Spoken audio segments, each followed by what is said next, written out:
Алло, Алло, Амралиев Нұрәлі ма? иә. Сіз қайдан шыққан пайғамбарсыз? Алла Тағаланың үкімі.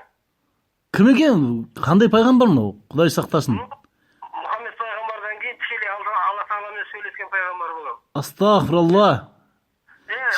Баратын жеріңіз тозақ болады ғой, ай бауырма, үйтпесеңізші.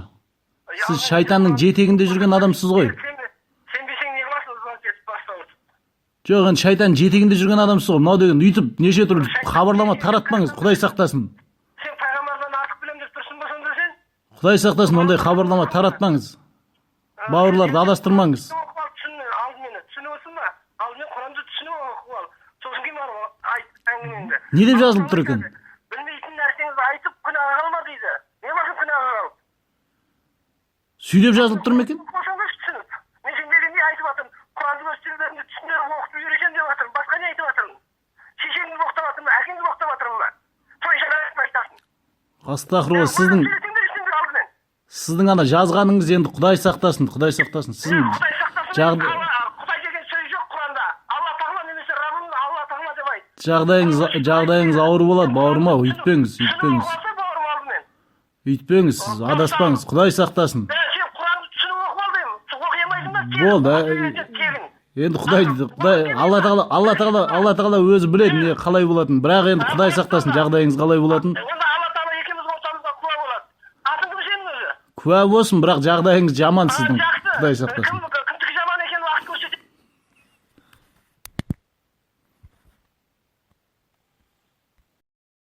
Алдым деп отырсыз, сол жөнінде айтып кетіңізші бізге өтініш, а? Мынау Құранда Алла Тағаланың аяты бар. Мұхаммед пайғамбардан кейінгі елшілеріме де осы Құранды беремін дейді, өз тілінде дейді. Аға, өз тілінде болғанда сонда қалай? Қазақша ма? Енді маған Мұхаммед пайғамбарымыздан кейін маған елшілік беріп тұрмын. Мен қазақпын ғой, маған қазақша түседі ғой Құран. Қазақша беріп тұр ғой. Аха, енді мынау айтады ғой, Ла илляха иллаллах Мұхаммед Расулаллах дейді. Енді сізді қалай айтамыз? Мынау Мұхаммед пайғамбар жер бетіне түскен жалғыз соңғы пайғамбар деп Құранда көрсетілген. Ал енді сізді... Өтірік ол Құранда жоқ ол. Құранды ешқайсың білмейсіңдер. Өткенде мен профессор, академик, ғалымдармен кездестім ғой, сонда айттым. Мен 95% білем дедім Құранды жоқ деген. 100% оқытып үйретем өз тілдеріңде дедім. Сендер мына болашағымызға не оқып, не үйретіп алсыңдар? Сендер қанша пайыз білесіңдер? Айтыңдар деп едім. Біреуі де 1% білем деп айтамады ғой, бастауын салдырады ғой. Аға, енді Нұралы көкі, енді мынау діни басқармадағыларда болсын, сізді мойындамайтыны сөзсіз, себебі осы уақытқа дейін біздің енді... Маған қызықтырмайды. Менің мойындағаны қызықтырмайды.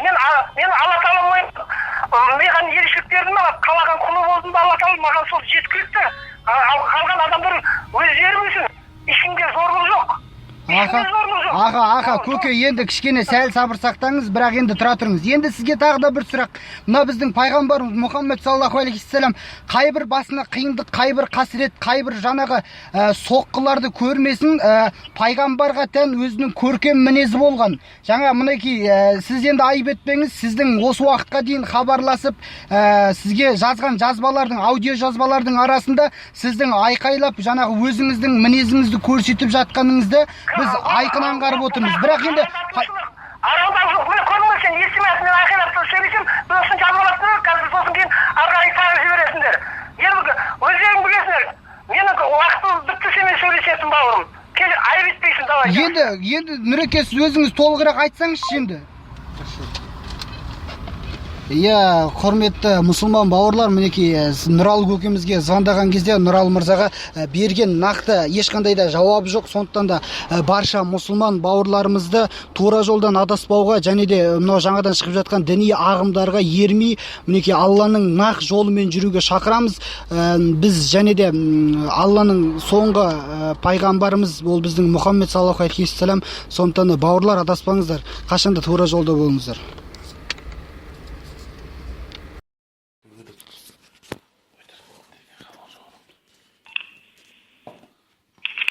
Алло? Қалайсыз көке, жағдайыңыз қалай?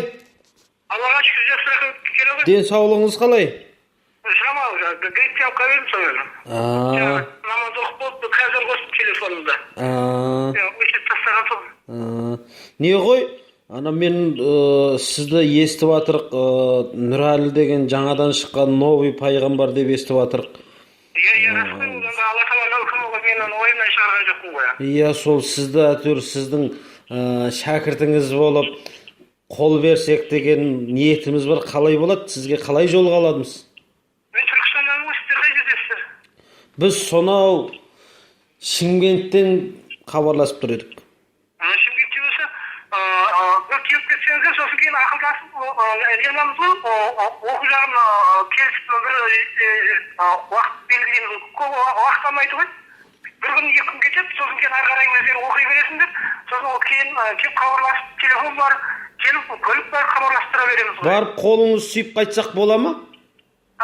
Қолыңызды сүйіп қайтсақ бола ма барып? Енді қолды сүймеңдер, келіп Құранды сүйіп кетсеңдерші, Алла тағаланың Құранды сүйіп, Құранды оқып, біліп алып кетсеңдер, ең сол дұрыс қой. Енді сізге Алла тағала тарапынан қандай уақилар келіп жатыр, қандай аяттар келіп жатыр? Бір ауыз бізді хабардар қылсаңызшы, біз сіздің әйтеуір біздің тілмен айтқанда фанатыңыз болып жүрміз ғой. Ана Құранды Алла тағала маған қазақша берді, бауырым. Айтыңыз сол қазақшасын, аяттарын. Бүкіл аяттың бәрін маған берді ғой қазақша. Жоқ, 1-2 аятын айтсаңызшы енді, бізге насихат болсын да. Құпиясы былайынан, маған сенбеген адам ана Құранды қандай халық ұлт өкілі болмасын, өз тілінде ешқашан түсіне оқи алмайды, есінде болсын. Мінекей, сондай. Маған келесін, автоматически Алла тағала шайтаныңнан тазартып, Құранды оқып үйренуге рұқсат береді Алла тағала. Бопты онда көке, біз Түркістанға жығылжаған кезде звондаймыз сізге. Жақсы. Жақсы, сау болыңыз. Алла тағала жолдарың берсін, жақсы.